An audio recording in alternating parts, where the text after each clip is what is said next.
All right, I've started the recording. Good afternoon, everyone. Thank you for joining us on our state financial aid webcast for September.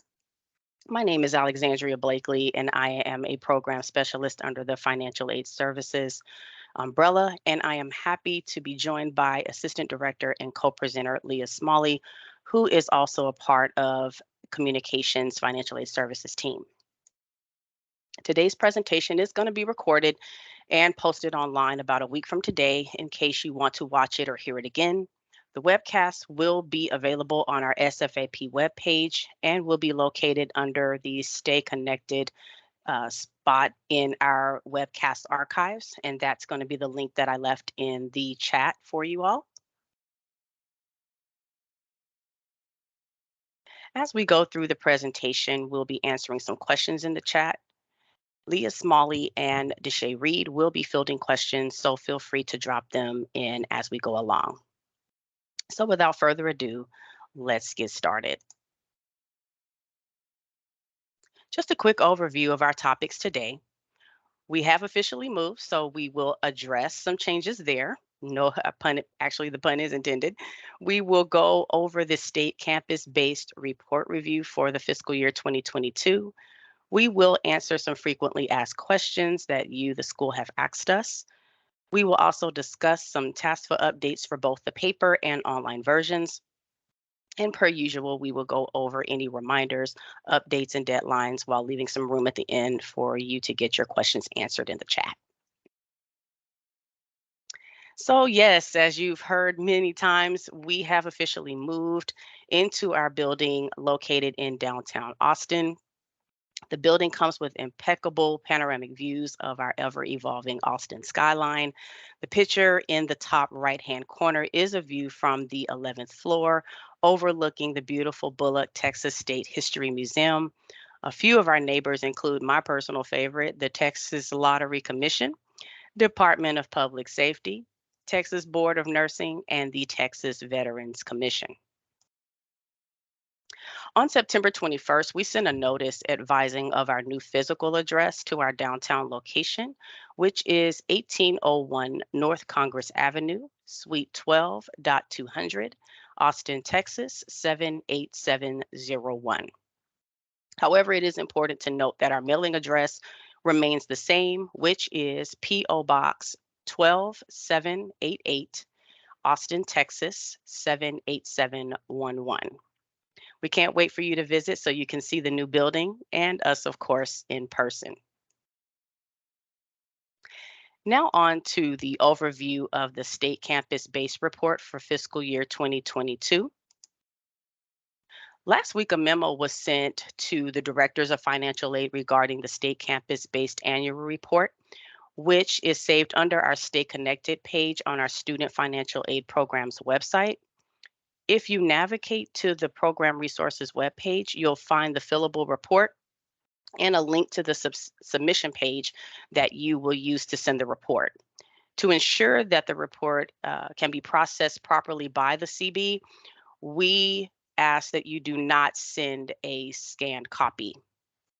In addition, public institutions are required to submit a recent copy of the TPEG guidelines with an as of date on that document. Also keep in mind that the deadline to submit is October the 28th.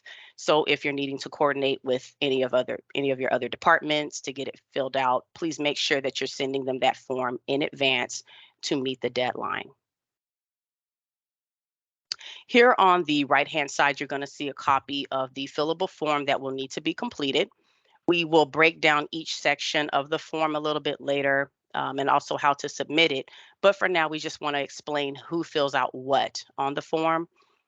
Public and private institutions participating in the License Plate Insignia Scholarship Program are required to fill out Section 1 of the form. Now, if you are a private institution, you're not obligated to fill out Sections 2 and 3 of this form. But for the public institutions that are required to fill out Sections 2 and 3, what you're going to be filling it out for is pertaining to the Student Deposit Scholarship, or SDS, if your school participates in that program, the Texas Public Educational Grant, or TPEG, which is required at all public institutions, and the emergency loans program if your school offers emergency loans. At this time, we'll go over where to find the form and a quick overview of each section. Please refer to the previous webcast dated October 13th, 2020 for a more detailed training of how to fill out each section. And as a reminder, prior webcasts can be found on the Stay Connected page under the Webcast Archives link.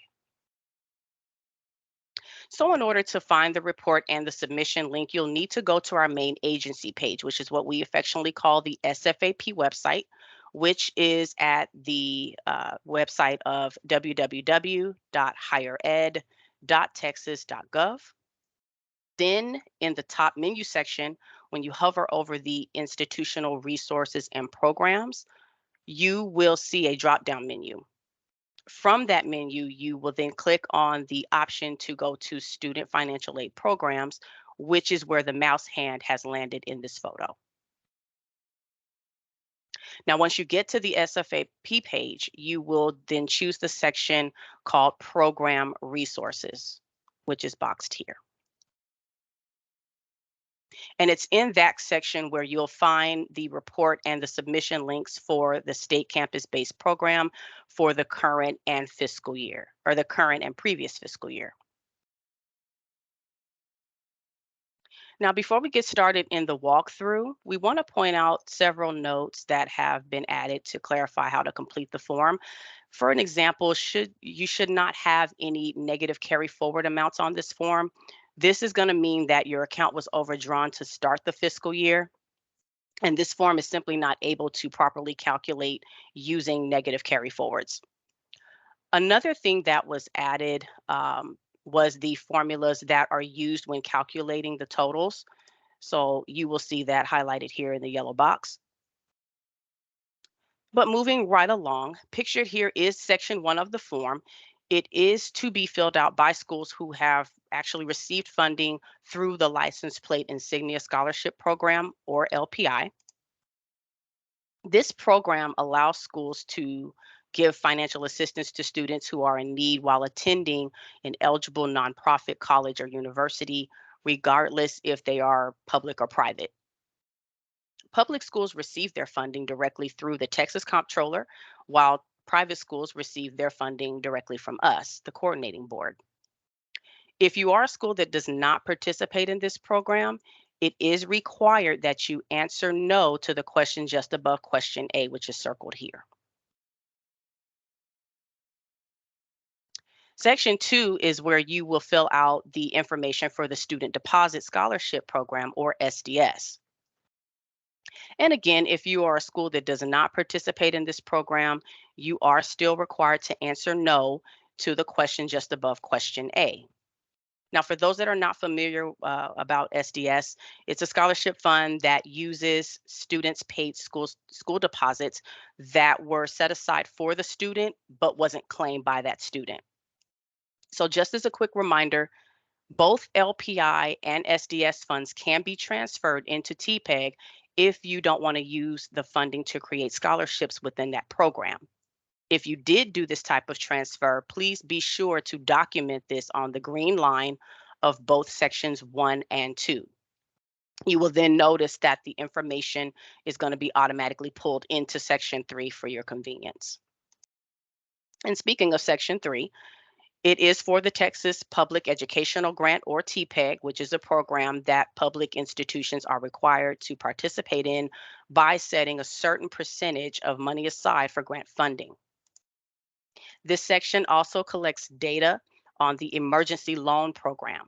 Schools can transfer no more than 10% of TPEG funds to create emergency loans for students. However, this is completely optional, okay? This year, we did receive a question from an institution asking where to add emergency loan funds that have been transferred back into TPEG. Because there was no line for it, we added verbiage this year in question A of the section to include any emergency funding that was transferred into TPEG. However, next year, we do plan to add a dedicated line for those funds. If you have any questions about rules or statutes, you'll notice them embedded into the form for each section within the black banner so that you can ensure proper compliance for all programs listed on the report. This year, you'll notice that we have removed the e-signature line to prevent issues with completing the form and to avoid copies of that form being scanned into the system. So now you can simply complete the applicable sections pertaining to you, type your name, save the document on the left as a PDF, and then you will certify before submitting using the submission form to the right. Also remember that if you are a public school, you must upload both your completed report and the current copy, excuse me, and the current copy of each public institution's TPEG guidelines, which must include an as of date before submitting the form. Some things to avoid while filling out this form that we've seen in prior submissions will include negative carry forward totals, which, as we mentioned before, the form is not able to properly calculate using negative carry forwards, and your account should not be overdrawn. Reporting high interest earned amounts in question B of each section, spending more than what's available to you, and then not spending any of those funds available to you, which usually results in a return of those funds to the CB. But we want schools to actually spend those monies in order to help support students that are in need. And then the last one would be transferring too much TPEG into the emergency fund.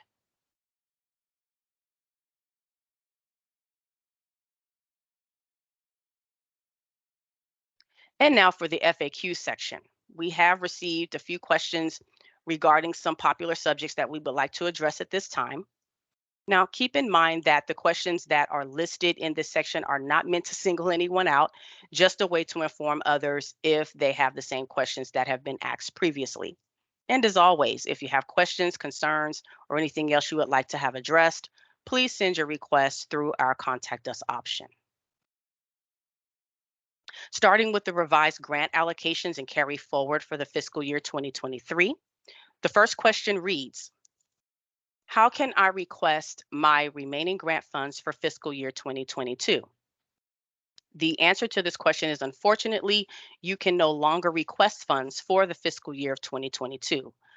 Any grant funding, including the B.1.10 funds that you were unable to request by the deadline date of August 1st, has been carried forward for the fiscal year of 2023. If you want to request grant funding for fiscal year 23, you can do that now through the grant payment portal application in CB Pass. If you want to request B.1.10 funds, you can request it through a dedicated B.1.10 strategy request form, which is linked here. The second question is, where can I find my carry forward amounts? The answer to this question is, a memo was released on September 14th to financial aid directors listing the revised grant allocations for the fiscal year 23, which included the institution's fiscal year 22 carry forward of funds, along with a redistribution of unencumbered fiscal year 22 program funds based on each institution's calculated share as stated in the administrative rules. Institutions have until August 1st, 23 to request grant funds, and that would also include B.1.10 funds. Questions we have received regarding selective service statement are as follows. Question 1. If we have an ISER from a prior year confirming their selective service registration status, do we have to reconfirm their status? The answer is, if a student's selective service status will not change, the confirmation previously received on the ISER can be used for subsequent academic years. If their status is temporary, a status statement must be collected each academic year until the student is registered or determined exempt. For an example, if a student is under, or if a student who is under the age of 18 must provide statements confirming their status until it no longer changes. Second question is, I would like to verify that the proof of selective service registration will no longer be required beginning with the 23-24 TASFA per an email received September 12th, 2022. The answer is while selective service statements of registration status forms is still required for students while receiving that are receiving state aid, proof of selective service registration is no longer required. One of the biggest questions we have received regarding child support arrearages is what or which programs does the child support arrearages requirement apply to? The unfortunate answer to this question is that unfortunately the CB cannot make an interpretation on which programs are bound to the child arrearages requirement. The Texas Family Code is not a statute that the CB can interpret. We can only inform institutions of the requirement. Ultimately, the institution determines the process and the programs that must adhere to the statute we provided on the child support arrearages based on the institution's interpretation of the relevant statute. If there is ambiguity in any of the statutes and rules cited in the program guidelines, we recommend you consult with your general counsel or other internal compliance for a more thorough review of the applicable law and a legal interpretation if necessary. So hopefully some of these questions that were asked today have answered some of the questions that you have asked or maybe had internally. But at this time, I will turn it over to Leah to talk about the TASFA updates for both the paper and online versions. Leah, take it away. Thanks, Alex. Hopefully y'all can hear me okay. And thank you for having me today. I feel like it's been a while. I kind of hop in and out throughout the year. Just want to say thank you. As the year kind of comes to an end, I want to thank my team for taking over and doing such an excellent job of doing the webcasts and everything. So I think we have one more month we're planning to do in October, and then we'll be wrapping up the webcast for this year. So my part today is the TASFA. Then I know I've given y'all updates here and there, and we'll be doing additional updates, hopefully even through the holidays. So keep that on your radar so that you can make sure you're informed. But today I'm going to be focusing on the paper TASFA and the updates related to that, and then we'll touch on online at the end here. So back on September 12th, we did send out the draft. We do this every year to kind of give institutions a heads up on what to expect, what changed, how is it going to look, that kind of thing. So we did send that out. That was an institutional copy only, and that we have not received any feedback or issues with that form. So that's great news. And we have not made any major changes to the form since we sent it out. So we are prepared to publish, and we'll get that out. So let's take a look at what changed this year for paper. Let's see if my computer will work here. Here it goes. All right, so you may have noticed right off the bat, the whole look and feel of the TASFA has changed, and that was a collaboration with our marketing and communications team. We were able to create a new look and feel completely. It has a nice banner at the top. We included the coordinating board logo since it's now an official state form.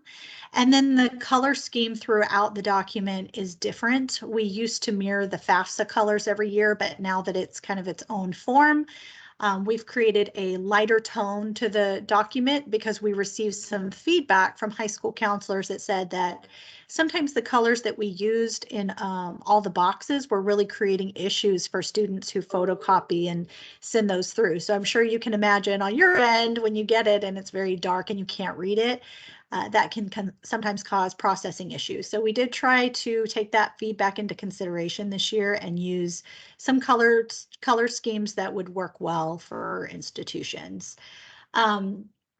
The English and Spanish are ready to go. We will be publishing those October 1 like we do each year to align with the FAFSA. The links will be available on College for All Texans as well as our Student Financial Aid Programs website, which is located under the program resources. And then just as a reminder there on the screen, all institutions that participate in state financial aid programs, you are required to accept the TASFA starting this year, and that is for the paper form. And then once the online form is available, we will be talking about how to transition to that online process. Okay, so let's keep going here and see what's changed. There we go. Now, this is brought up before in several presentations we've done, and we've been doing a lot of training on TASFA, not only with institutions and conferences, but also K through 12. So we've been trying to make sure that people know what's changed and what was removed on the form as well as added. So this particular slide is talking about what was removed. So you'll see here on the screen, I don't have question 17 just because it would have gotten chopped off, but the date of graduation was removed, and then number 19 is college grade level. The number 20 is degree and certificate attempting.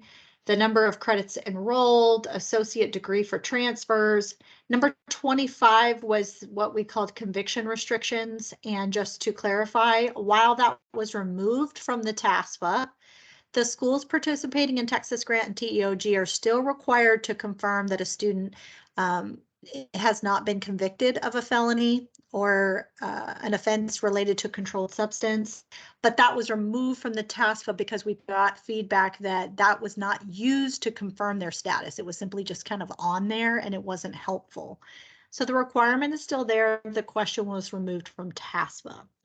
Number 26 was removed, just since institutions said that students were usually confused on that particular question. And then number 27, institutions said that they typically had other ways to identify if a student was interested in work study. And since many TASFA students don't have authorization to work in the United States, they didn't get a lot of interest using the TASFA for this particular question.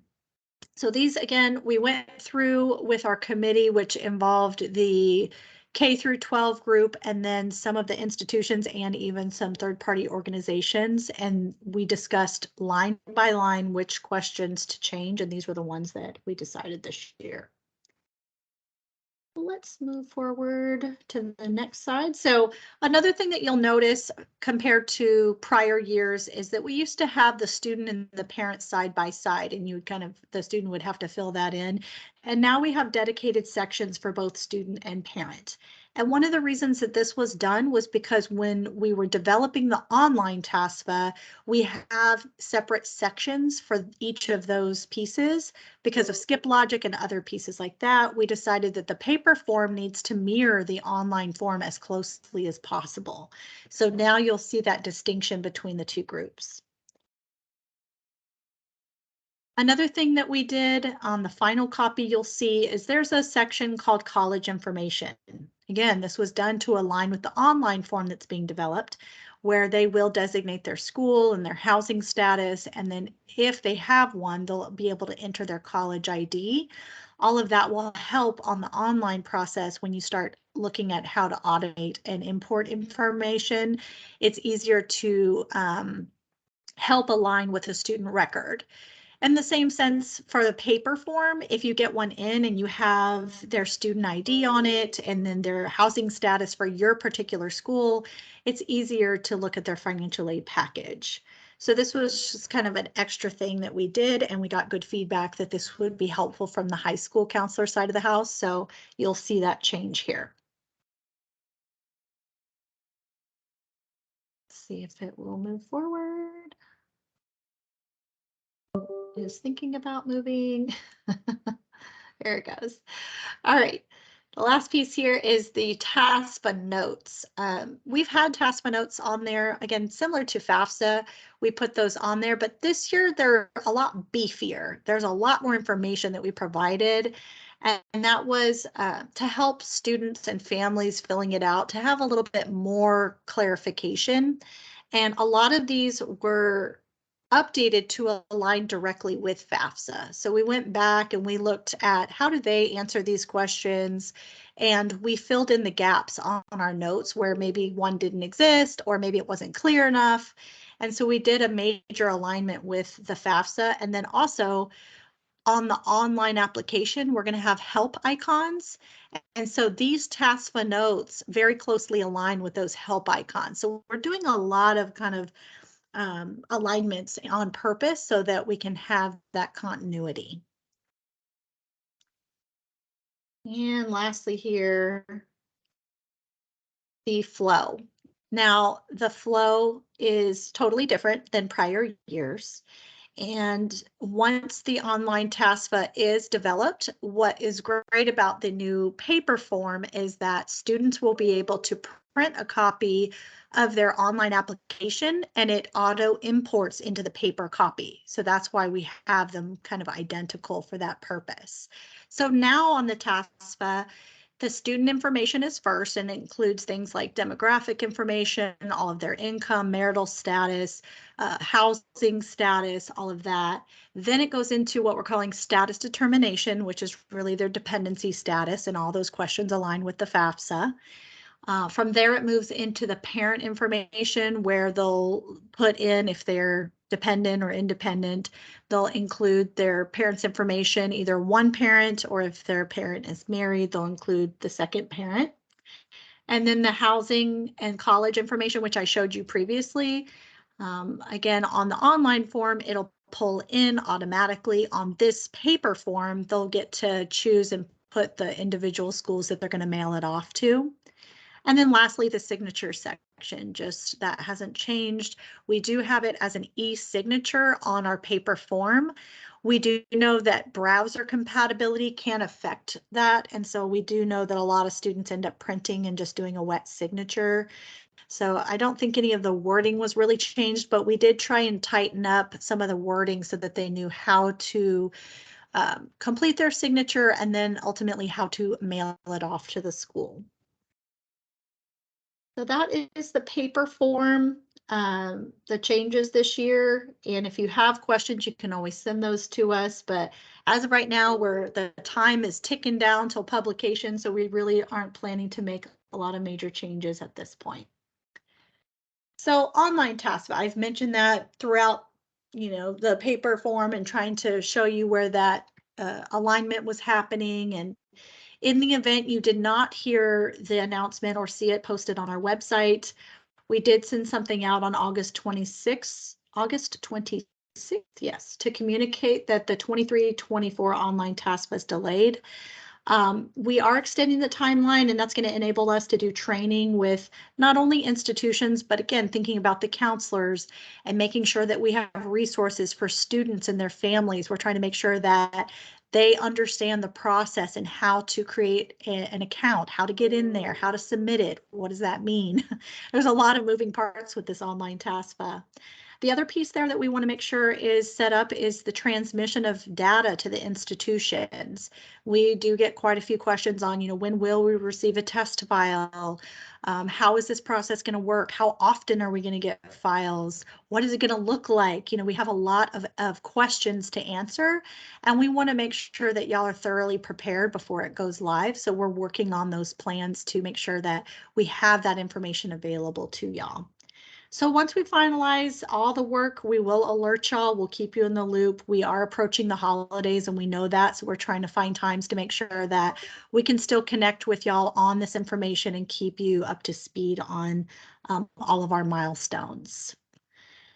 So that's what I have on TASFA. I see a lot of questions coming through over on the side. I know that, Deshay might be fielding some of those. I might have to circle back to a few since I've been one of the main people working on the project, but I'll keep moving forward and then I can circle back to Deshay once I'm done.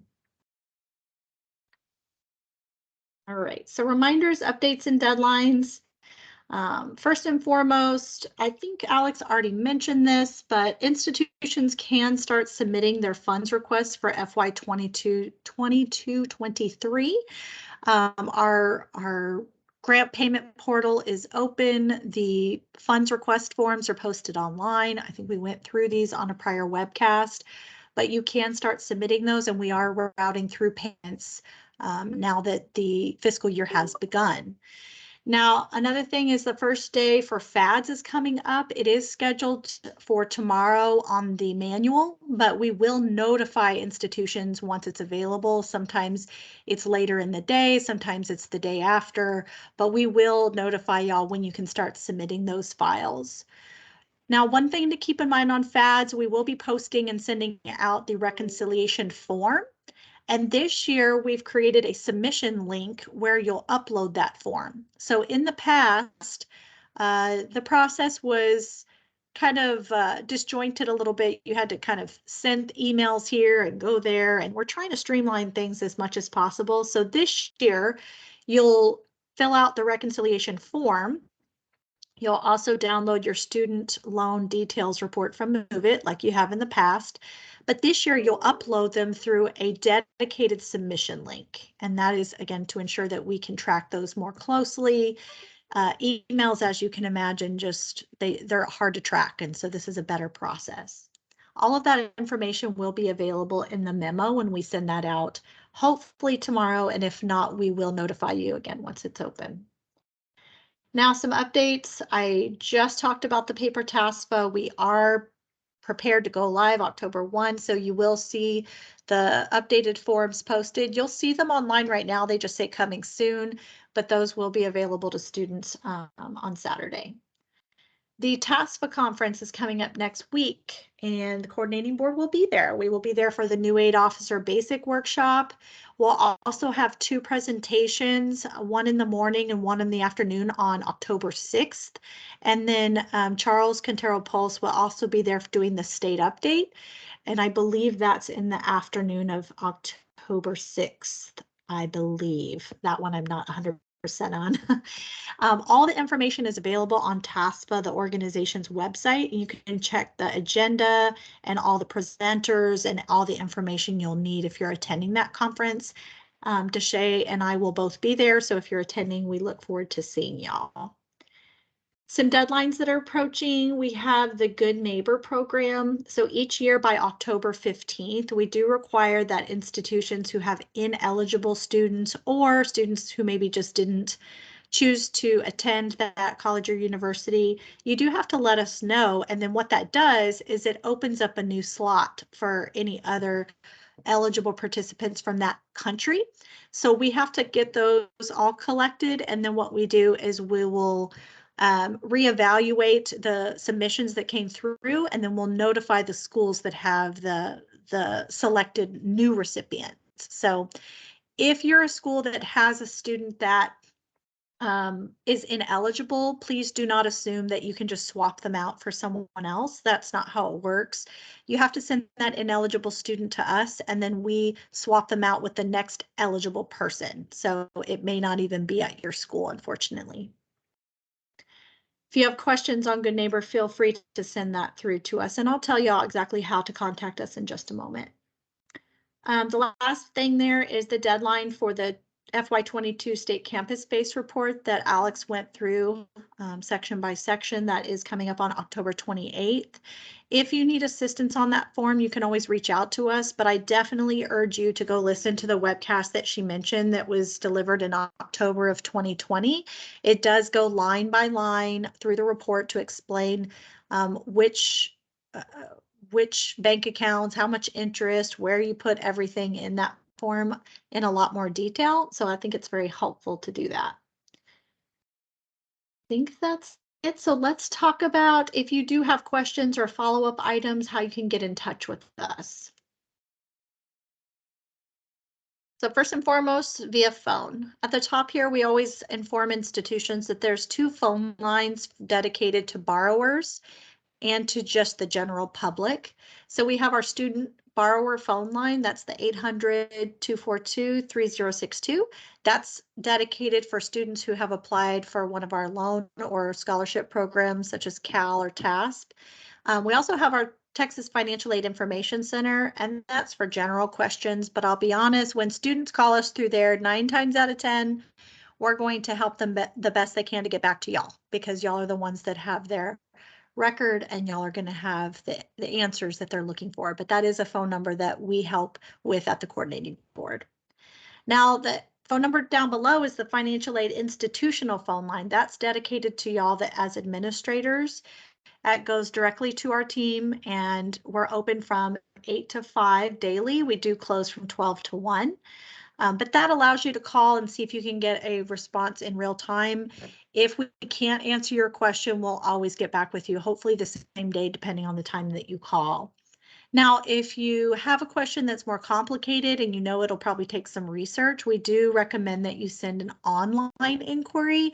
That way we can look into it and respond to you in writing. So I'm going to show you exactly how to do that in case you're new to this process. So the first thing is when you go to any of our websites, there's either a contact us link or there's something that says inquiries on it. Either way, when you click on it, this online submission form will pop up. So the first thing that's really critical when you're submitting one to us is make sure that you identify yourself as an institution, because we do route these to different areas depending on who's asking the question. The next thing is put which institution you work for, because even beyond that, we have different groups that work on different institution types. Some work with private schools, some community colleges, and some universities. It really just depends. So that's also very helpful. The contact reason, this is probably the most important piece here, because this contact reason is actually what drives our system to route it to the right place.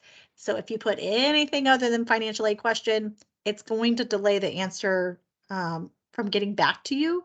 So even if it's related to a loan, you want to put financial aid question. There is another drop down that says student loan question that is really intended for students to use.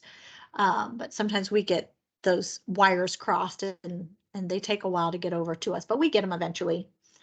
On the description, this is important as well. Make sure you put enough information that we can look up either a situation, if it's a student related situation, if you're referring to a question that has to do with the code, like the statute or the program rules, making sure you put exactly which one you're trying to understand, and then of course what your question is, and we will get back to you.